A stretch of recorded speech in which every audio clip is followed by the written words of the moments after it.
Ben McKee and Wes Rucker of Go Vols 24/7 here inside of Lindsey Nelson Stadium following Tennessee's 10-6 loss to Vanderbilt. Tennessee baseball does not play very good baseball here on Saturday afternoon/evening. The offense did get going. That was a good sign, playing off of last night's events, but just not enough pitching. There were some bright moments here and there, but overall just not enough pitching and poor fielding at times as well. Just simply put, not enough clean baseball.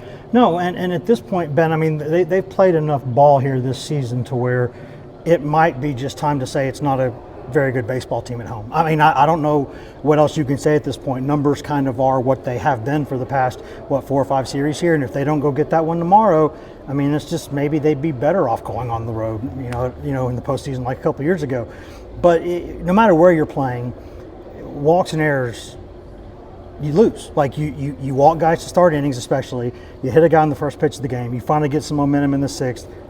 You go back right there with a walk the next batter. I mean, you have an error here. I mean, these things matter, especially when a game like Marcus Phillips is on the mound, because every single or walk he gives up is an extra base hit. It is what it is.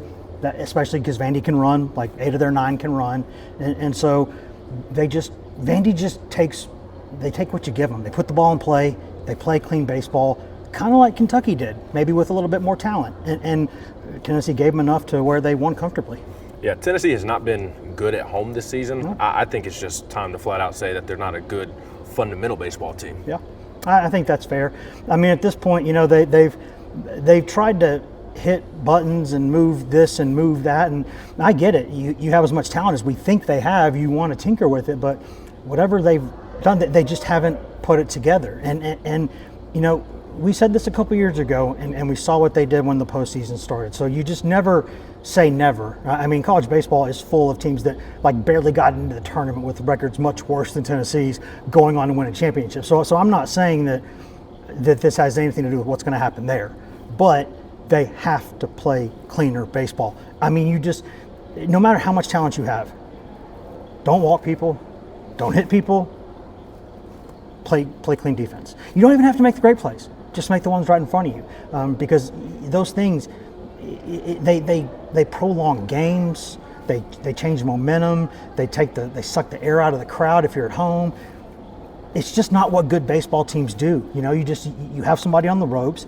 They had a couple opportunities today to pull away again a little bit. Didn't do it. I mean, it's just, you start with the little things. And if you lose, but you do the little things, you live with that. But when you give people things and that's why you lose, that's where you got to look in the mirror and say, not enough.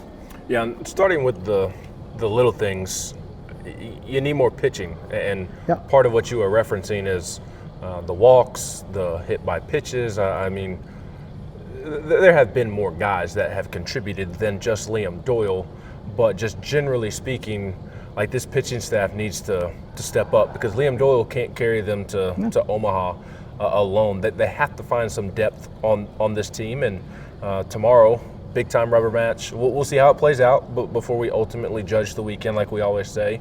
But a big start incoming for what it seems like will be Tegan Coons on Sunday afternoon. Yeah, it would just be an absolute shame if you know, when you think of in the past like decade or so of SEC baseball, Liam Doyle is one of the 3 or 4 closest things that there have been to chalk up a win in Game 1. I mean, he's up there with the Skeens, the Nolas, just the guys who you just felt like when they had the ball, dude, that was it. Like the other team wasn't going to win that day, right? I mean, you know, Hagen Smith. I mean, you've seen some of these guys that do that, and when you consistently lose series despite having that, you have to say, what the hell's happening here? Like it's I don't know if they've just had a hard time getting the pieces into the right places, and that's why building teams, it's not always about just sheer talent. That's where you start. But things just have to click. Guys have to go into certain roles. You have to figure out what they do best. They have to be adaptable. And they just have not been able to. It's felt like square pegs in round holes way too much this year. And that's obviously starts with the coaching staff, then goes down to the players.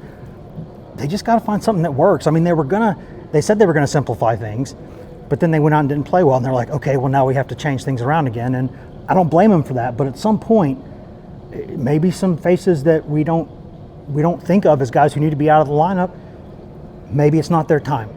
I mean, everything's got to be on the table right now because the margin for error is just radically shrinking. Very, very important rubber match game coming up on Mother's Day tomorrow afternoon at 3 p.m. Eastern on ESPN2. We'll have plenty of coverage of it at GoVols247.com. He's Wes Sharker. I'm Ben McKee.